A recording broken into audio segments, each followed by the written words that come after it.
when Mufasa, that's the king, right, goes and takes Simba up to show him his territory, he says he is the king of everything that the light touches.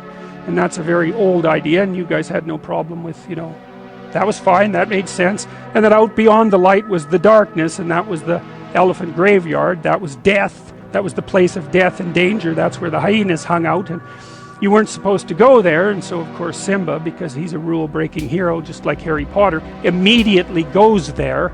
And so that's like the forbidden fruit. It's the same sort of idea. If you want someone to do something, the best thing to do is tell them that they shouldn't and not explain why. So for example, if I said to you at the beginning of this class, look, I've got one rule here, don't sit in that chair no matter what, you'd be thinking the whole year, especially if I reminded you, just what's up with that chair? Like, that chair is magical all of a sudden. Some of you might even, well, you probably wouldn't, because this is a ridiculous example, but maybe you come to class early and sit in that chair just to see what would happen.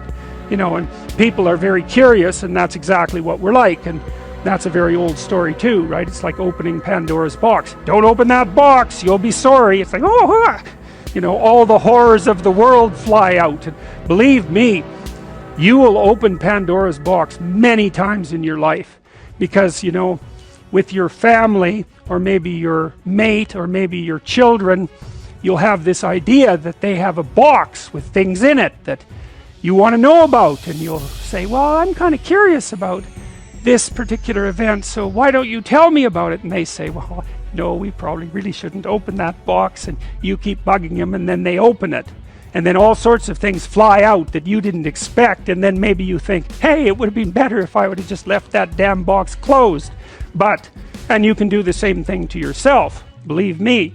And so the Pandora's box idea, the forbidden fruit idea, that's a major league idea. And part of the reason in the Judeo-Christian tradition why people are saddled with the notion of original sin is because hyper-cortically developed chimpanzees without much sense can't keep their hands off things, and so they keep exploring even when they know better, and every time they do that, they learn something that destroys the paradise that they currently inhabit, right? Because there's plenty, you never learn anything in your life that's of importance without it having a pretty damn destabilizing effect on you at the moment of realization, right? You learn something happy, it's like, whatever, all that means is that I was doing things right. Like, it's nice and everything, but it's not informative. You do something and all hell breaks loose. That'll make you think.